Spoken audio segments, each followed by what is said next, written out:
जाके कीन लिगत बजहरिया कुसुमर कुसुमर सड़िया राजा जी। अरे भाई हो तनकी सब मिजाज में हमारा अंतिम गाना भाई।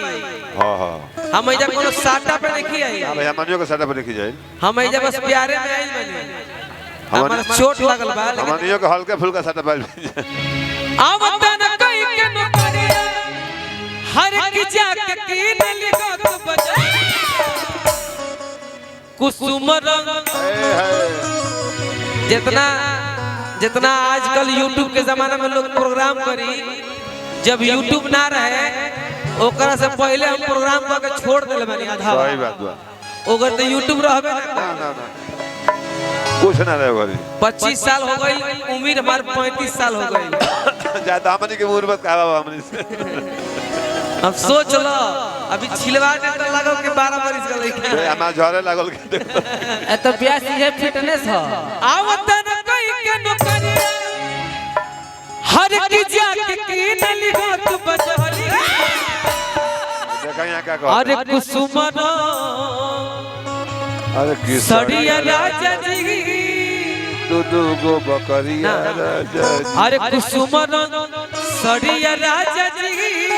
अरे भाई अरे की ब्लाउज गो करिया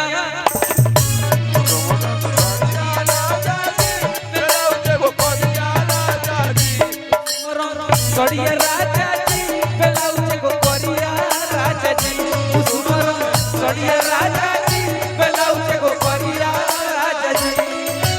आवतर कई के नौकरिया आवतर कई के नौकरिया आवतर कई के नौकरिया जाके कीन लिहात बजन सड़िया राजा जी ब्लाउज गो करिया कुसुमर सड़िया राजा जी ब्लाउज गो करिया राजा जी।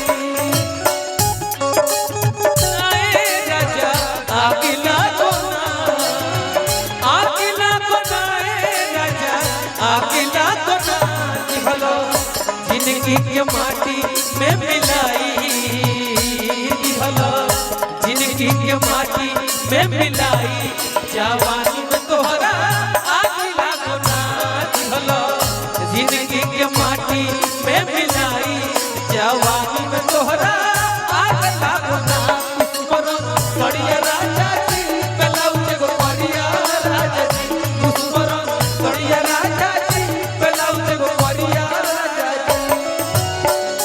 अच्छा रउआ का हम पहली बार देखा तनी शायद। आपका नाम क्या है? काजल काजल काजल एगो काजल और बड़ी होने के यही आज आपका बर्थडे है। मेरे तरफ से जन्मदिन की ढेरों सारी शुभकामनाएं। बहुत बहुत बधाई।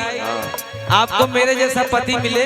हां अरे जी हम ब्यास खुश हो गई। वाह 35 से ऊपर आपका पति मिला। अब हमको तो नहीं पता कि मेरे से सुंदर मिल सकता है, लेकिन मिल सकता है। त का करबा केक काटला के बाद एगो रेतियो खा दो।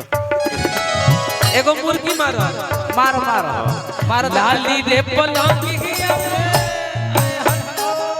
आदरणीय हमरा अरे बर्थडे हो तो मुर्गी मार के दिखाओ। गार्जियन के तरफ से बहुत पुरस्कार वाह है। पीछे से लगा बेटी करे। हार्दिक अभिनंदन वंदन। एगो मुर्गी मारो बचिया मुर्गी मार दो। लाली रे पलंगी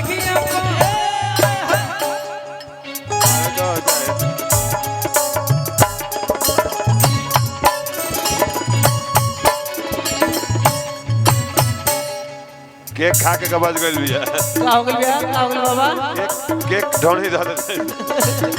शिवानी तू मार दो शिवानी ज्यादा आधा नहीं तू एगो मुर्गी मार दो। लाली रे पलंगी